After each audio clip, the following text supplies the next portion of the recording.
My family forged papers to sell my house and fund my brother's luxury trip. Dad grinned. Your house paid for his fund. I smirked back. He didn't know Grandpa left me holding the card they never saw coming. Hey, Reddit. So, I've been sitting on this story for a while, and let's just say my family managed to pull one of the dumbest stunts you can imagine. They thought they had me cornered like I was the fool in the room. But the thing is, I'd been playing a different game the whole time. What followed was months of drama, legal fallout, and honestly, the most satisfying backfire I've ever witnessed. I, 31 female, grew up in a house where the scoreboard was rigged from the start. My younger brother, Cameron, was the golden child, and I was basically the unpaid intern of the family. Mom and Dad couldn't go 5 minutes without bragging about Cameron. Me, I could have landed a rocket on Mars, and they'd still ask if Cameron needed gas money. Cameron got his first car at 16, a brand new Jeep Wrangler with custom rims. My dad even gave a whole speech about how a young man needs to feel proud of what he drives. Meanwhile, I was still rolling in a rusty Honda I bought myself after saving 2 years of grocery store paychecks. That thing coughed every time I turned the ignition. My dad's comment, well, you should have studied harder so you'd get a better job. Right? Because Cameron worked so hard lifting that Xbox controller. The favoritism was so loud it drowned out common sense. They paid Cameron speeding tickets like it was a monthly subscription. He wrecked his car once because he thought cruise control meant the car steered itself. My parents called it an honest mistake. Me? If I misplaced a $20 bill, my dad gave me a 30-minute lecture about financial responsibility. The only one who ever treated me like more than background furniture was my grandpa. Old school guy. Worked with his hands, paid cash for everything, hated excuses. He didn't hand out hugs or compliments, but when he spoke, you listened. More than once, he told me flat out, your father can't handle money. He thinks family property is his personal piggy bank. Don't ever trust him with what's yours. At the time, I shrugged it off. Later, those words would echo in my head like a warning alarm. When Grandpa passed, the will and trust came out. My parents were all smiles until the lawyer explained the split. The Charlotte house, an older colonial with good bones, wasn't going to them. It was locked into a trust with me as the trustee and sole beneficiary. My parents were stuck waiting on probate for whatever cash, stocks, and heirlooms were left. Cameron looked like someone had told him Santa retired. The house wasn't some flashy mansion, but to me, it was perfect. My dad sneered, called it a money pit. Cameron laughed at the kitchen cabinets, said they looked like something out of a grandma's Pinterest board. My mom sniffed and asked if I could even afford to keep the place up. I didn't argue. I just moved in and got to work renovating it. Of course, my parents never gave credit. My dad would walk in, look at the new paint job, and say, you should have hired a professional. Looks cheap. Cameron would smirk and say, why are you wasting money on that dump? You should just flip it and get a condo. This from the guy who didn't even pay rent, living off mom and dad while figuring out his future. I didn't bother defending myself. You don't argue with people who are allergic to reality. I just kept working. Cameron, though, was getting cockier. He'd brag about how once probate finished, he'd be living large. He talked about the cash and stocks like they were already in his pocket. My parents encouraged it, telling him he deserved a fresh start after all his stress. What stress? The biggest crisis in his life was losing his WFI password. I'd listen, nod, and bite back a laugh, let them think whatever they wanted. I had my house, my career was on the rise, and every time they looked down on me, it was just fuel. Grandpa hadn't just left me a house. He'd handed me the stage where everything would play out. They just didn't know it yet. At work, things were heating up in the best way. My boss called me into his office one Monday morning with that serious face managers love to use when they're about to dump a mountain of responsibility on you. He said the firm was picking one project manager to fly out to Tokyo for 3 weeks to oversee negotiations with Japanese investors. The woman they picked would be on track for a senior position if she nailed it. Then he paused, leaned back in his chair, and said, "You're my pick." That was the moment I realized I'd been playing checkers while the universe handed me a chessboard. The Tokyo trip was huge.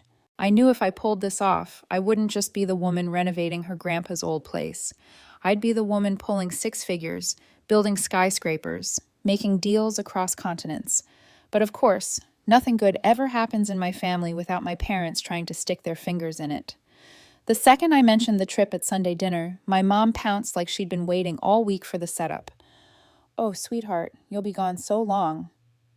Why don't you leave us a key to your house just in case something happens? What if the pipes burst or the power goes out?" I just stared at her. The same woman who told me my floors looked cheap suddenly cared about protecting my house. My dad didn't even look up from his plate when he chimed in. "Yeah, give us a key.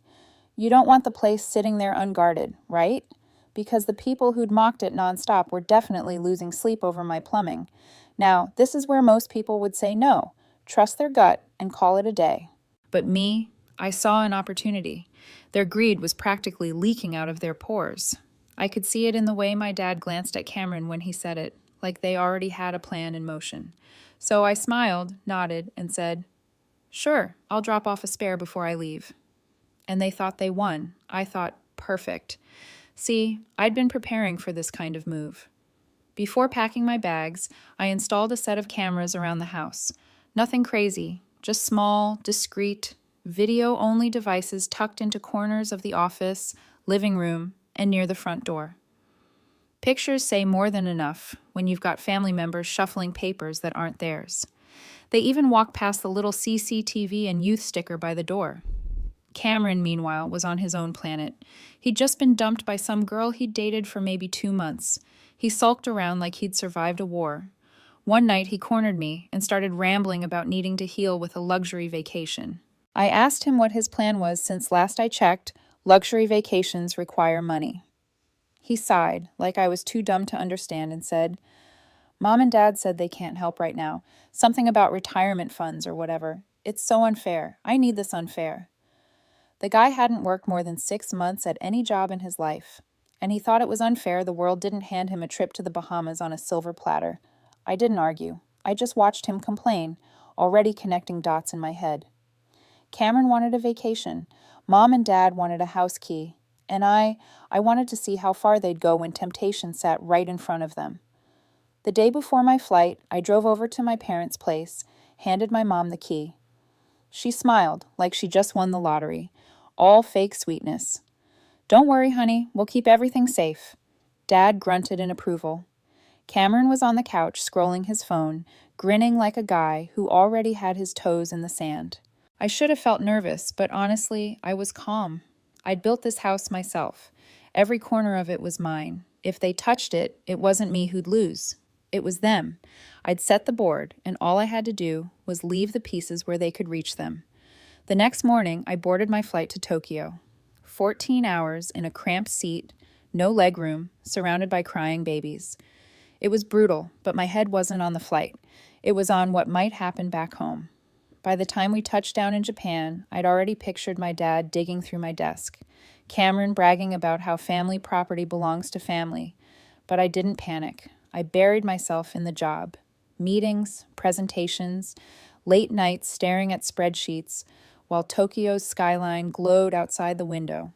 Every handshake, every deal, I thought, this is the future. They'll never touch. 3 weeks later, I stepped off the plane, back in Charlotte, exhausted, but wired. The trip had been a success. Partnerships locked down, my boss's email practically dripping with praise. All I wanted was to go home, throw my suitcase on the floor, and collapse on my couch. The taxi pulled up to my house. The porch light was off. That was weird. I'd set it on a timer.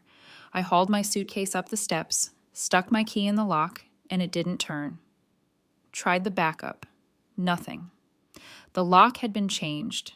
Dad must have handed things off to the buyers who'd already swapped it out. I stood there in the rain, staring at the door of my own house, and I couldn't even get inside. Game on. I didn't stand on the porch like some lost puppy banging on the door. I pulled out my phone, scrolled to Dad, and hit call. He picked up after 2 rings. Voice way too cheerful for a guy who normally answers with a grunt. "Oh, you're back. How is Japan?" I cut him off. "My key doesn't work. Locks are changed. What the hell happened?" There was a pause just long enough to be suspicious. Then he cleared his throat. "Yeah. Why don't you swing by the house? We'll talk in person." The cab driver was still idling, so I slid back in, gave him the new address, and sat there in silence. My gut told me exactly what I was walking into, but part of me wanted to hear them say it out loud. 20 minutes later, I was standing in their living room. Cameron was on the couch scrolling his phone with that smug, self-satisfied look I'd seen since childhood. He looked up just long enough to grin. Mom was in the kitchen moving things around for no reason, avoiding eye contact. Dad sat in his recliner, remote in hand, like he hadn't just upended my life. "What's going on?" I asked, dragging my suitcase inside. Cameron was the first to pipe up, holding out his phone like a prize. "Check this out, sis." He swiped through photos. Him on a white sand beach. Him by an infinity pool. Him holding some neon-colored drink with a paper umbrella in it. Bahamas, baby. 5-star all the way. Private butler, spa treatments, the works. I stared at the screen, then back at him. "How the hell did you pay for this?" That's when Dad muted the TV and leaned forward. His face carried that smug, "I know better than you" look he'd perfected over the years. "We found a solution," he said casually. "We sold your house." I blinked once, twice. "You what?" Mom finally turned from the kitchen, wringing her hands. It was a good offer. All cash closed in 8 days. Cameron really needed this trip, sweetheart. He was devastated after that breakup. "Devastated?" Cameron repeated, nodding like he'd just buried a spouse instead of losing a girlfriend of 2 months. I looked at them one by one, waiting for someone to laugh and admit it was a joke. But no, they were dead serious. Dad leaned back in his recliner, looking proud of himself. Family resources belong to family. That house was just sitting there, soaking up money. Cameron needed healing. "You'll bounce back. You've always been lucky with jobs." I raised an eyebrow. "So, let me get this straight. While I was 7,000 kilometers away working 14-hour days, you went into my house, forged my signature, and sold my property to fund a vacation." Dad waved a hand, dismissive. "Don't be dramatic. We had access to your papers. It was just paperwork. You're too attached to that house anyway. It's just bricks and wood." "Bricks and wood that weren't yours," I shot back.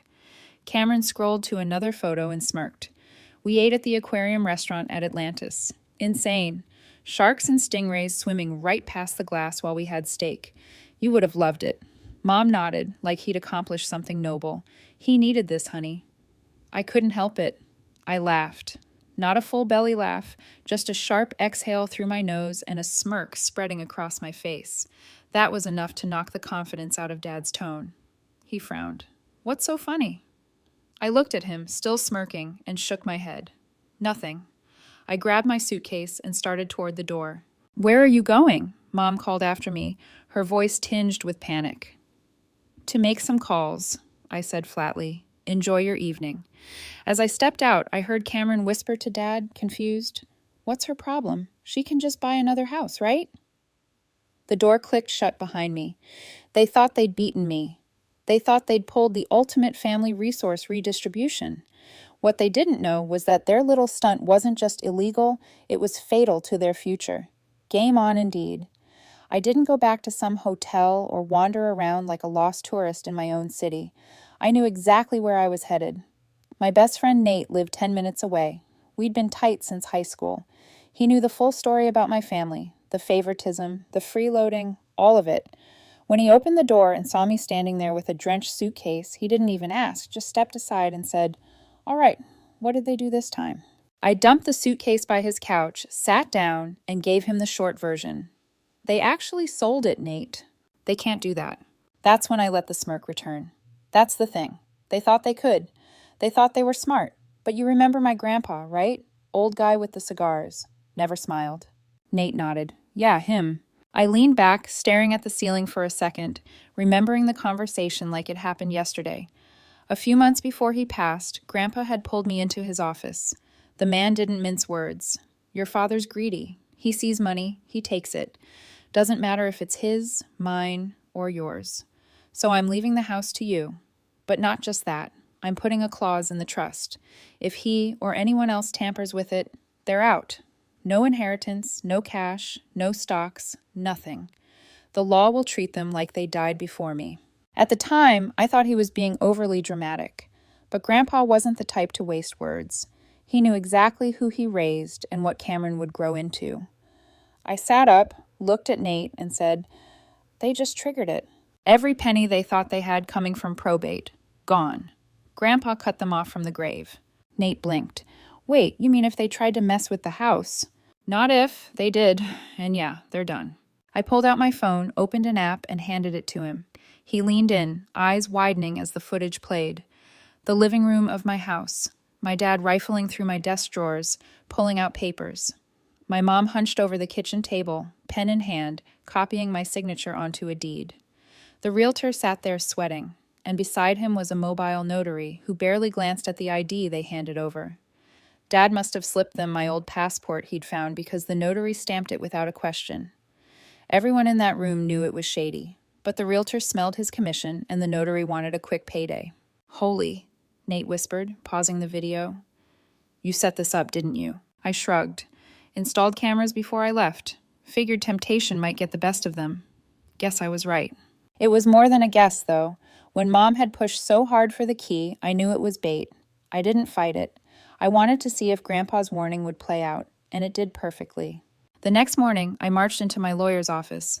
Mr. Carver had handled Grandpa's estate since forever. Silver hair, no nonsense. The kind of guy who could scare you with a raised eyebrow.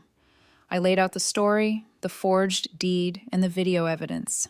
He watched silently, then leaned back in his chair. This is textbook fraud, he said finally. The sale is voidable. You're the trustee. Only you can sign off, and your signature was forged. A court will rescind the deed, and the buyers will be made whole through title insurance. The DA will be interested, too. And the clause? I asked. He slid his glasses down his nose. The clause is ironclad, and your grandfather was smart. He mirrored it in both the trust and his will estate-wide. That means by tampering with the house, your parents and brother are legally deemed predeceased in all matters of inheritance, not just the house. Every dime they were supposed to get from probate skips them entirely.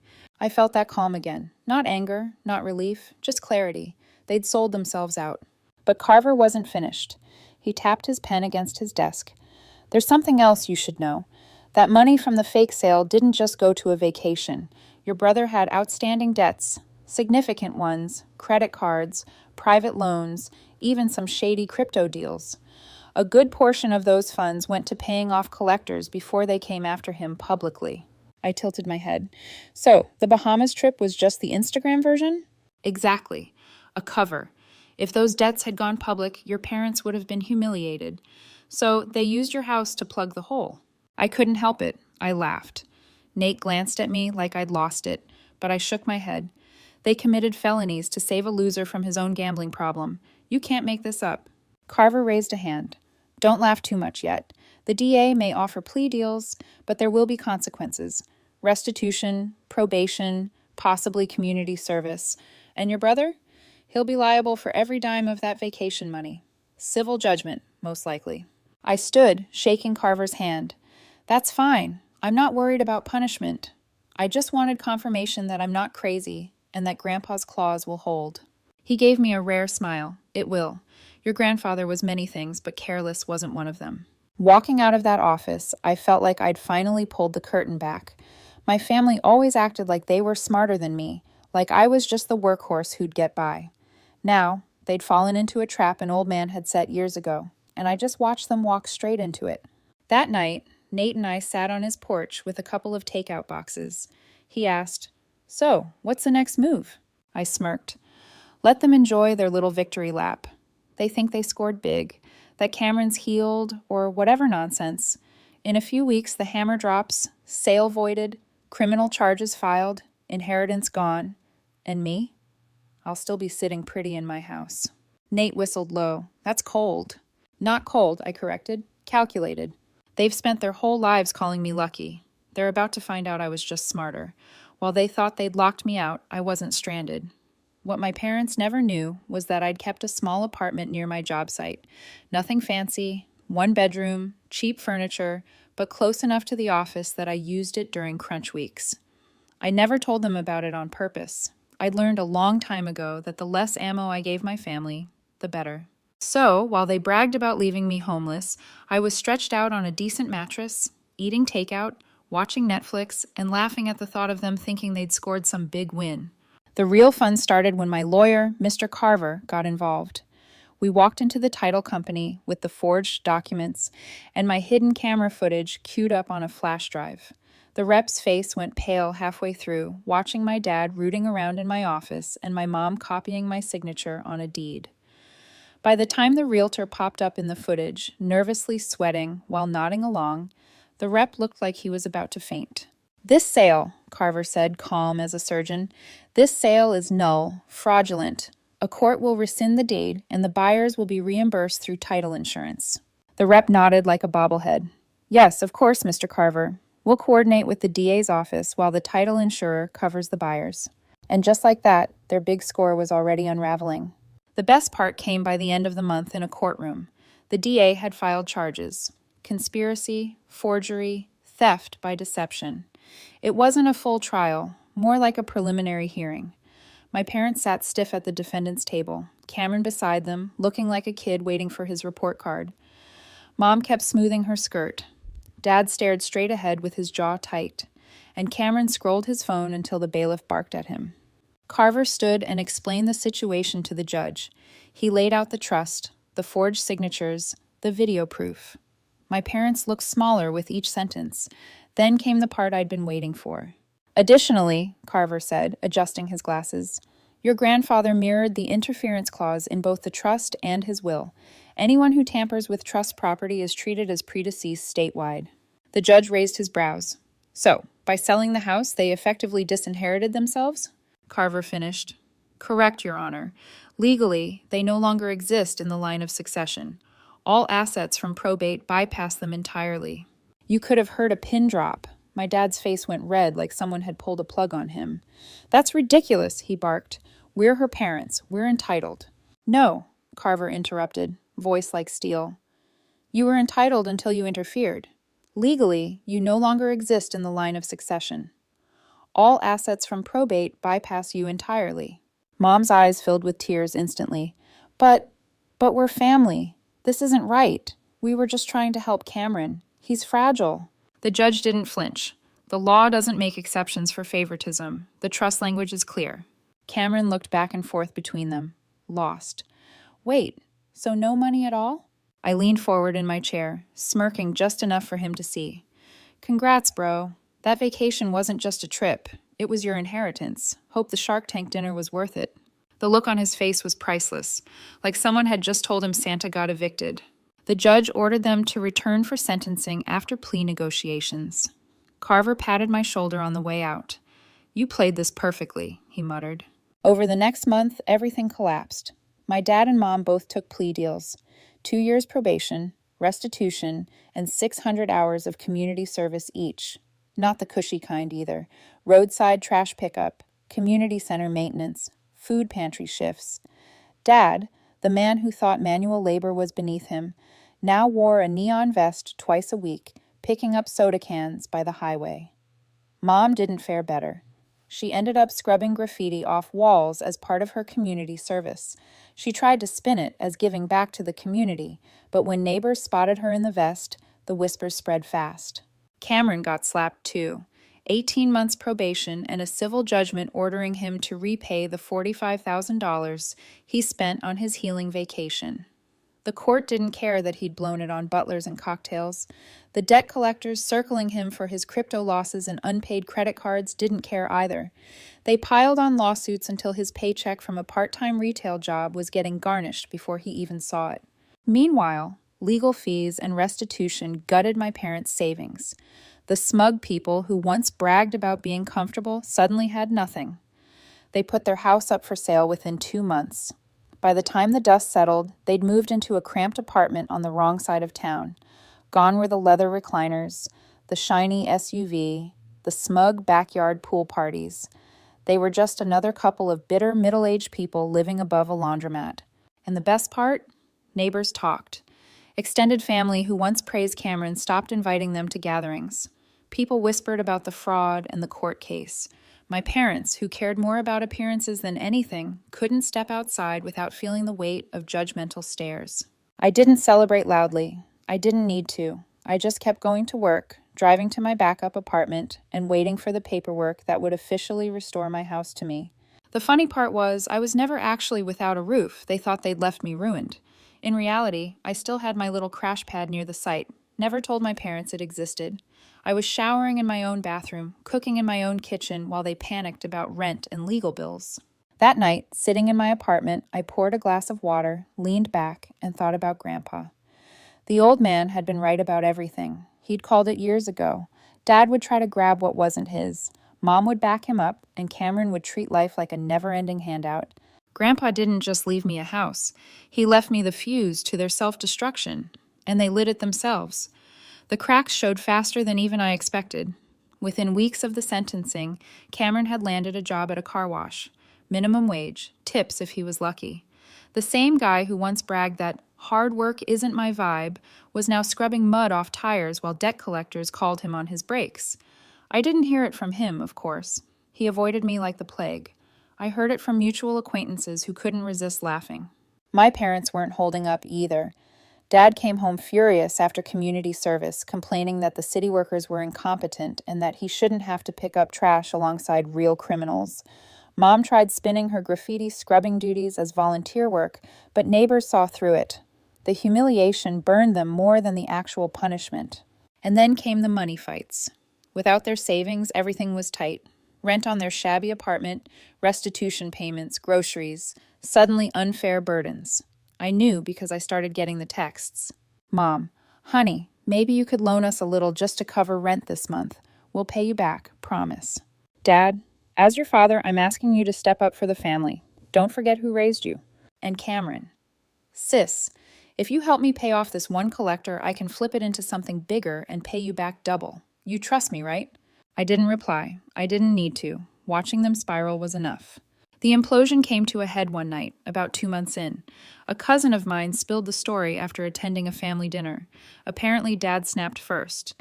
He yelled at Cameron across the table, calling him an ungrateful brat who dragged them all down with his selfishness. Cameron fired back that it wasn't his fault, that they were the ones who signed the papers and forged my name.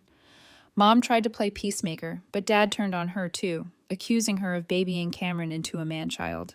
It got so heated that the neighbors called the cops over the noise. No arrests, just warnings.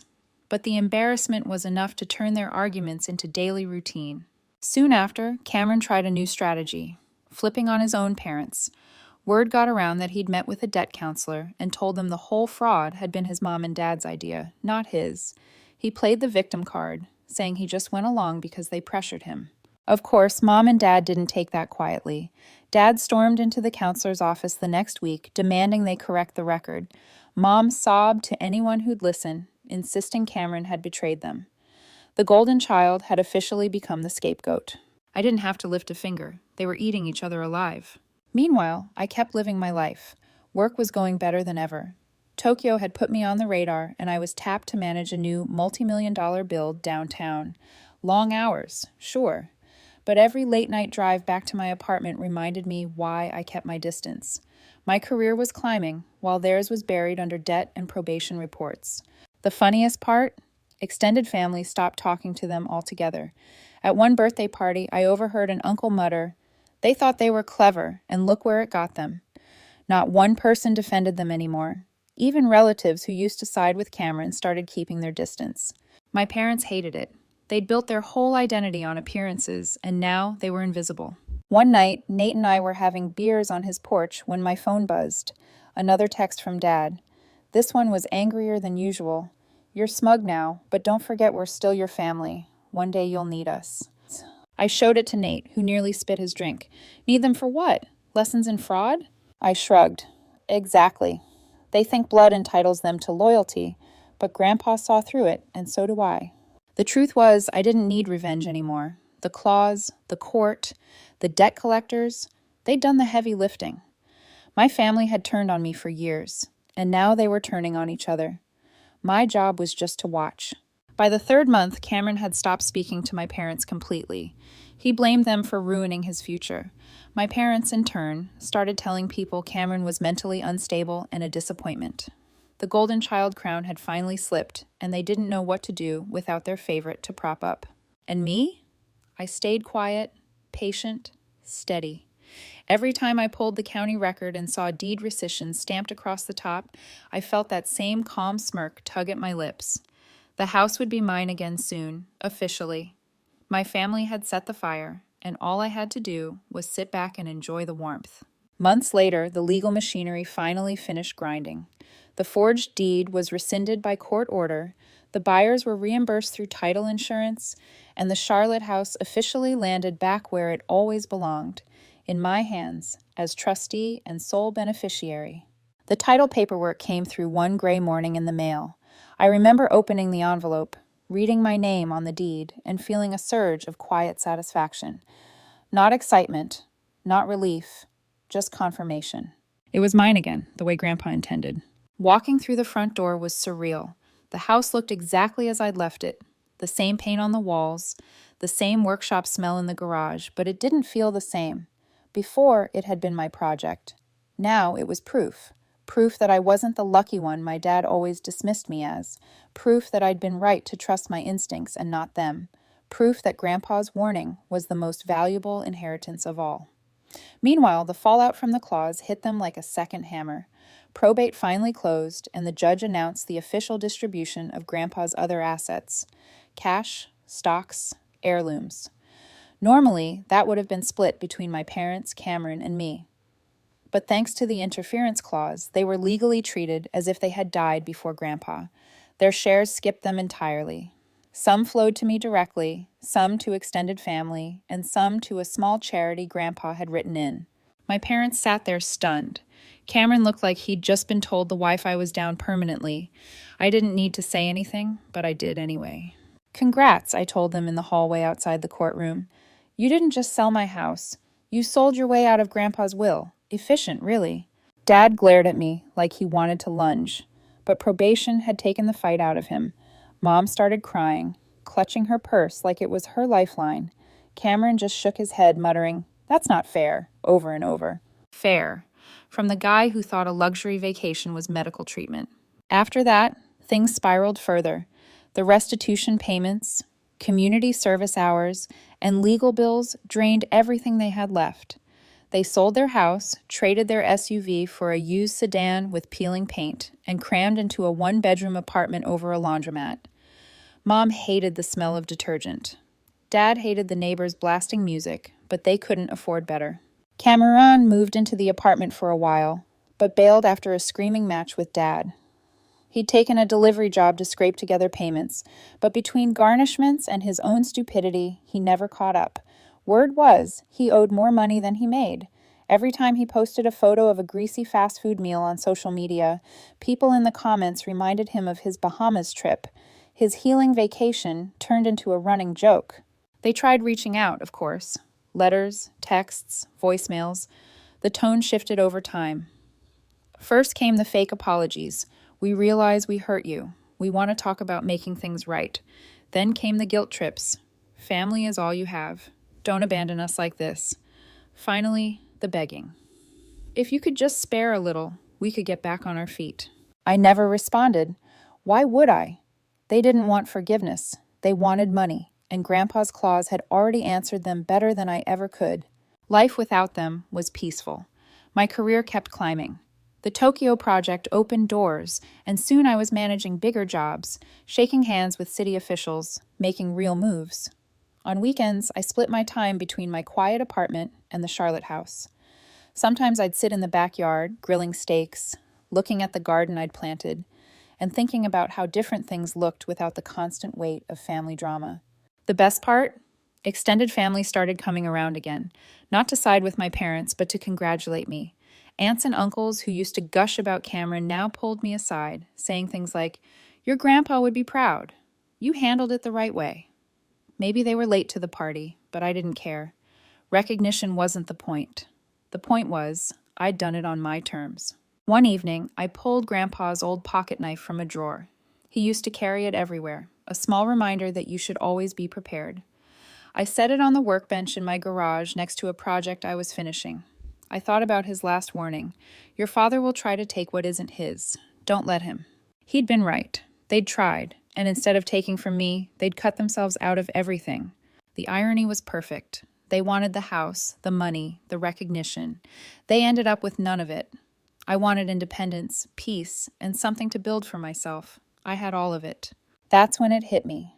Revenge hadn't been about screaming at them or throwing them out of my life in some dramatic showdown.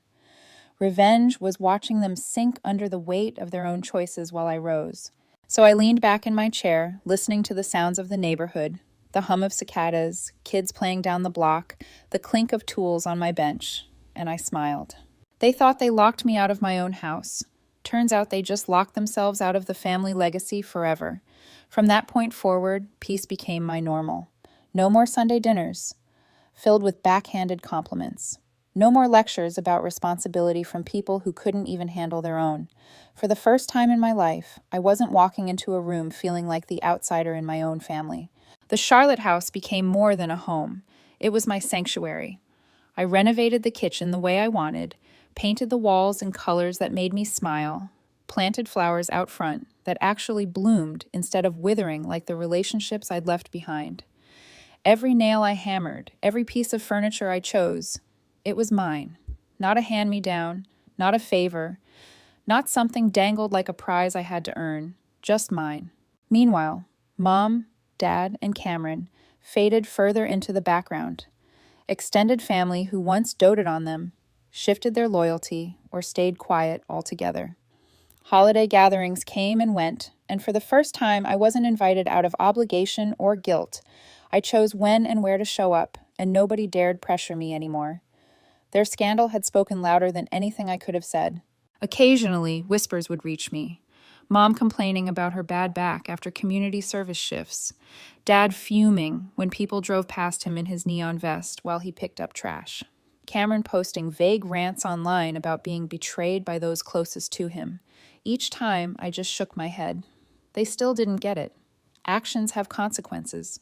They'd built their lives on excuses and favoritism, and now they were living inside the wreckage. Nate and I talked about it one night while sitting on his porch. He cracked open a beer, handed it to me, and said, "You know, I think your grandpa knew this was coming all along. It's like he left you the perfect trap." I smiled. He didn't set a trap. He just left me the truth, and they proved it. As the months rolled on, the silence from my parents and Cameron became permanent. The texts stopped. The calls went unanswered long enough that they finally gave up. Maybe pride kept them from trying again, or maybe they realized there was nothing left to take. Either way, the quiet was worth more than any apology they could have offered. Career-wise, I kept climbing. By the following year, I was overseeing projects that stretched across states. The Tokyo deal became the springboard for everything I'd dreamed of. And each time I signed a contract, each time I toured a site with clients who actually respected me, I thought of the girl they dismissed at every family dinner table, the one they told would never measure up. That girl had built an empire while they tore themselves apart. And that was the real victory. Not the money, not the house, not even the satisfaction of watching them fall. The victory was in knowing I had freed myself from their grip forever. Sometimes, when I'd sit out back under the Charlotte sky, I'd run my thumb over Grandpa's old pocket knife, the metal cool and worn smooth from years of his use. I'd think about his gravelly voice warning me, "Don't let them take what's yours." I didn't. And in the end, they took themselves down instead. That house, my career, my peace, it was everything they said I'd never earn. And it was mine to keep, because while they were busy trying to cheat the system, I was busy building a life. They thought they'd written me out of the story, but the truth? I was the only one still standing in the end.